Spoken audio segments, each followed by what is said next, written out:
ایک powerful battery اس روشنی سے ٹارچ سے چہرے پہ ڈالی تو فوراً کہا کہ کون؟ بس یہاں الگ الگ نور دیکھنے والے جبرائیل جب پنجتن کا اکٹھا نور دیکھا تو چہرے پر وہ عکس جو پڑا کہا کون؟ پروردگار کون؟ اب یہاں پہ اللہ نے خاتون کا بھی تعلق کرایا، یہاں پہ اللہ نے ان کے خلافت کا بھی تعلق کرایا کہ ہم فاطمہ، تو یہاں پہ فاطمہ ہے خلافت دار کون ہے؟ بابوہا و بالوہا و بنوہا، ان کے بابا، ان کے شوہر، ان کے بیٹے۔ اب سمجھ میں آیا بالقربہ کون؟ شہزادی کون ہے؟ ان کے بابا، ان کے شوہر اور ان کے بیٹے، جس کے علاوہ کسی سے مودت کا حکم نہیں ہے۔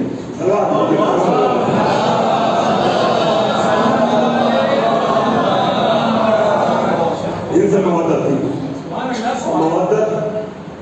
محبت کے معنی ہم لوگ اصل میں علماء تشریف فرمائے مودت بھی عربی ہے، محبت بھی۔ ہم نے مودت کا ترجمے میں محبت لکھ دیا، جبکہ محبت الگ چیز ہے، مودت الگ چیز۔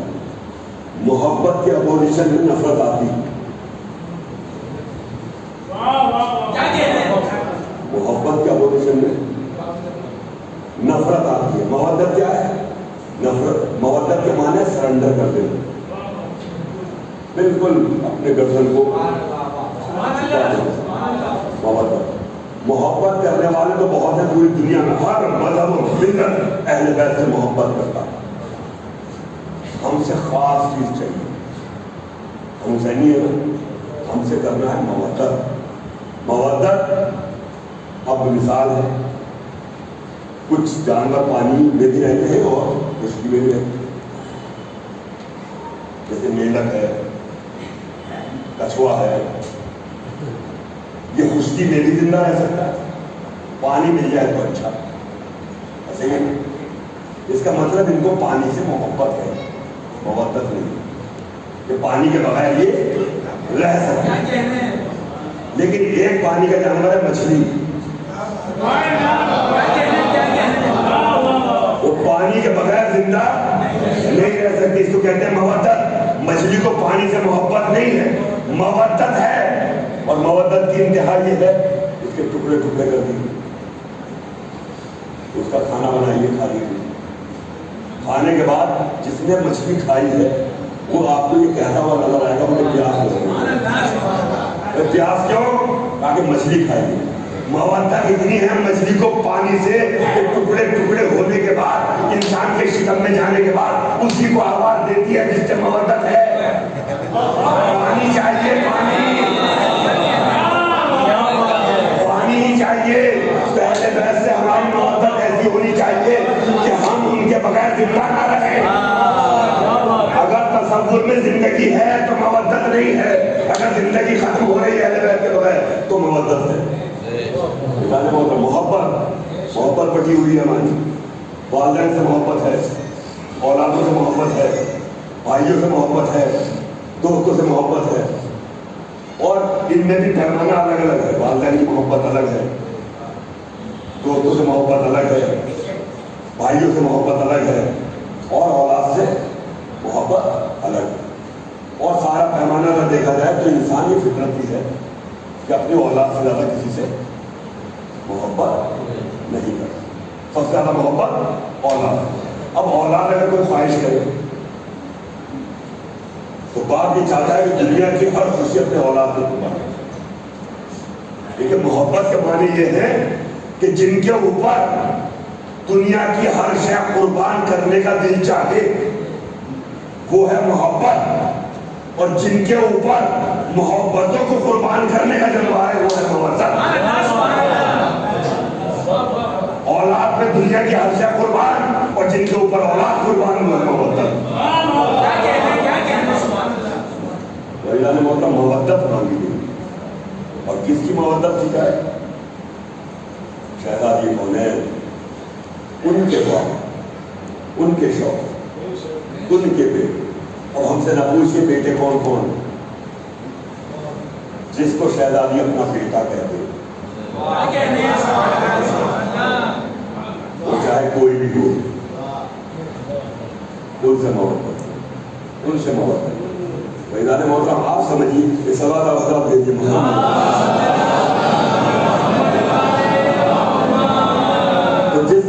میں دیکھیے غدیر ہوئی، غدیر میں یہاں پہ ہم مجلس پڑھ رہے ہیں، ایک ذاکر، باقی سب لوگ کیا کہلائیں گے؟ سامعین۔ یہ غدیر میں رسول نے فرمایا من کنت مولا فہذا، اس کا مطلب غدیر میں دو مولا ہے، سبحان اللہ، سبحان اللہ۔ غدیر میں دو مولا، رسول مولا اور علی مولا کے مقابلے میں کیا کہلائیں گے لوگ؟ غلام۔ غدیر میں 1.25 لاکھ حاجیوں میں دو مولا اور سب ان کے غلام، تو مولا کے یہاں مولا زیادہ پیدا ہوں گے، غلام کے یہاں غلام زیادہ پیدا ہوں گے۔ اگر کوئی مولا زیادہ کبھی یہ کہہ دے کہ میرے بابا کے منبر سے نیچے ہوتا ہے، اگر کوئی مولا زیادہ یہ کہے او غلام زادے میرے بابا کے منبر سے نیچے ہوتا ہے، تو یہ مولا زیادہ کو حق ہے کہنے کا، کیونکہ غدیر میں وہ بھی موجود تھا۔ تو یہ تو غدیر کی بات ہوئی۔ اب یہاں بات سارا معاملہ آیا ہی غدیر میں، نبوتیں، رسالتیں، جتنے بھی احکام دین ہے سب سمٹ کر غدیر میں، اور یہاں پر اللہ نے اپنے رسول کو اب اتنے لطیف جملوں سے آواز میں حبیب کہہ کے نہیں بلایا، یاسین کہہ کے نہیں بلایا، طٰہٰ کہہ کے نہیں بلایا، اب عہدے سے بات کی، یا ایھا الرسول بلغ، اے رسول پہنچا دیجیے۔ یہ ترجمہ ہم لوگ اکثر بہتر کرتے ہیں، پہنچا دیجیے۔ ابلاغ ہے اور بلغ ہے۔ بلغ کے معنی ایک بار پہنچانا نہیں، بلغ کے معنی ہے بار بار پہنچاتے رہیے۔ یا ایھا الرسول بلغ ما انزل الیک، وہ پہنچا دیجیے جو تمہارے رب کی طرف سے نازل ہو چکا ہے۔ اس کا مطلب یہ پیغام پہلے نازل ہو چکا ہے اور آج حکم پہنچانے کا، اور سخت آیت یہ ہے، جلالی آیت ہے، تاکہ اگر نہ پہنچایا تو رسالت کا کوئی بھی کام انجام نہ دیا، رسالت کا کوئی کام انجام نہ دیا۔ آج ہم لوگوں کے ساتھ بڑی زیادتی یہ ہے کہ منبر پہ ہم مجلس سے پڑھتے ہیں تو لوگ نماز اور روزے کے بارے میں منبر سے پڑھوانے کو تبلیغ کہتے ہیں۔ مولانا تبلیغی مجلس پڑھیے، تبلیغی مجلس کیا ہے کہ نماز بتائیے، روزہ بتائیے، مجھے علماء بیٹھے بتائیے مجھے کہیں قرآن کے اندر نماز کو میں نے تبلیغ کہا ہو، روزے کو تبلیغ کہا ہو۔ 6666 آیات قرآن کے اندر، ایک ہی آیت تبلیغ کی ہے اور وہ ہے یا ایھا الرسول بلغ۔ تبلیغ ہے تو ولایت کی، تبلیغ ہے تو ولایت کی، پہنچاتے رہیے۔ آپ مجھے بتائیے کہ جلالی آیت ہے، اگر یہ نہ پہنچایا تو رسالت کا کوئی کام انجام نہ دیا، تو جب رسول کی رسالت نہیں بچ رہی بغیر ولایت پہنچائے تو کسی ملا کی ملائیت کی نہیں بچے گی جب تک ولایت نہ پہنچا دے۔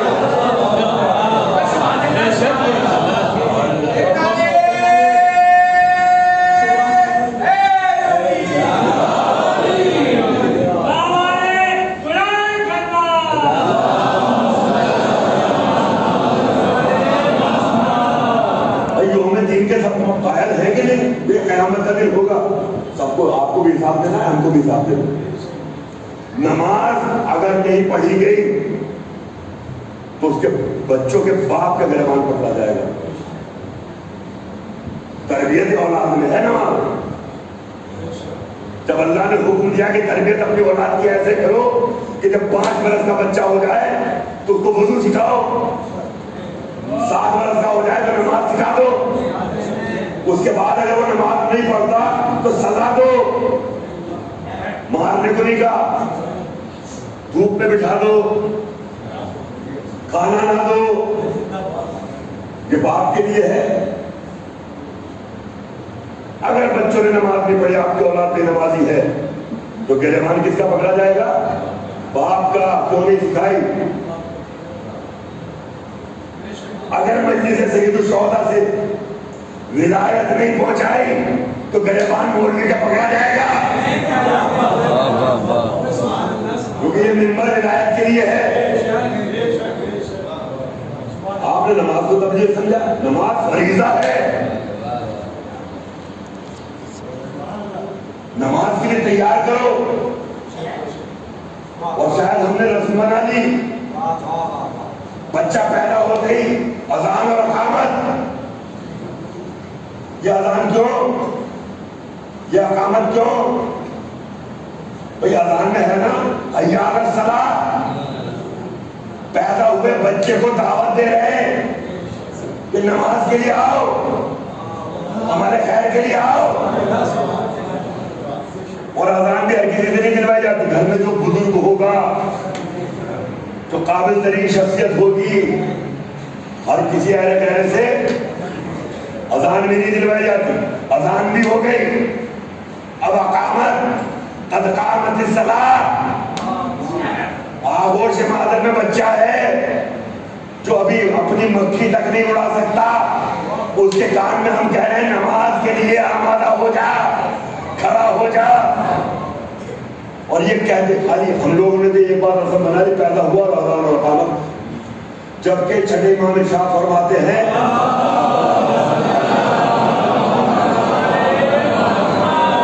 کہ 5 برس تک مسلسل روز اس کے کان میں اذان اور اقامت کہتے رہو۔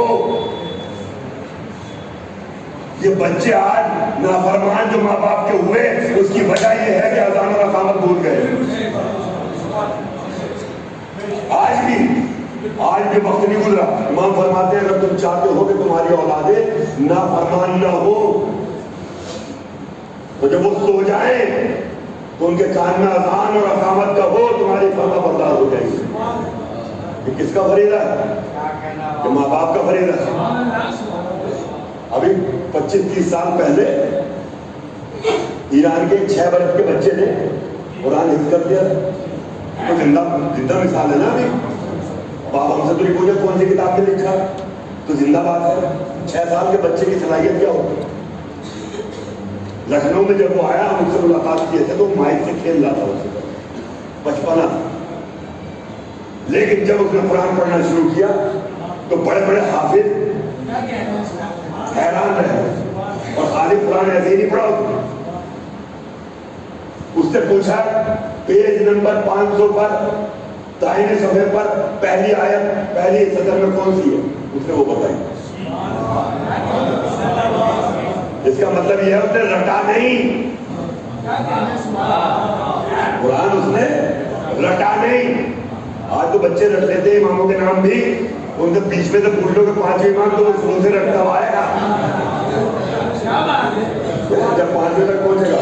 اس کا مطلب 6 سال کی عمر میں اس نے رٹا نہیں۔ اب اس کی شہرت سعودی عرب تک پہنچ گئی، جہاں عربی عرب ہے، جہاں عربی ہی لوگ بولتے ہیں، اور جب وہاں پہ بڑے بڑے حافظ قرآن ایک لائن میں بیٹھے ہوئے، ایک طرف وہ بچہ 6 سال کا، اور وہ کہیں سے بھی پوچھتے ہیں وہ وہیں سے بولتا ہے۔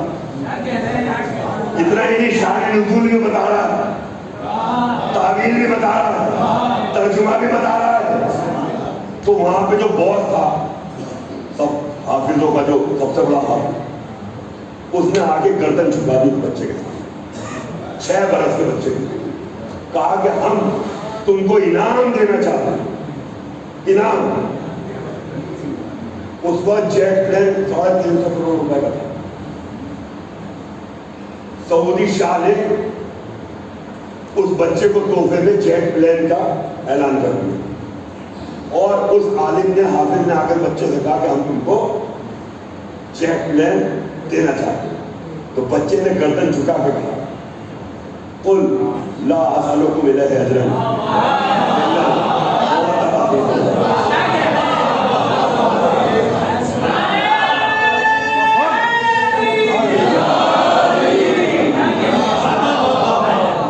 مجھے کچھ نہیں چاہیے سوائے اس کے کہ فی القربہ سے مودت کرو۔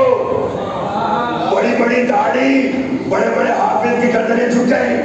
ایک 6 برس کے بچے نے پورے عالم اسلام کے بڑے بڑے حافظوں کو زیر کر دیا. اب یہ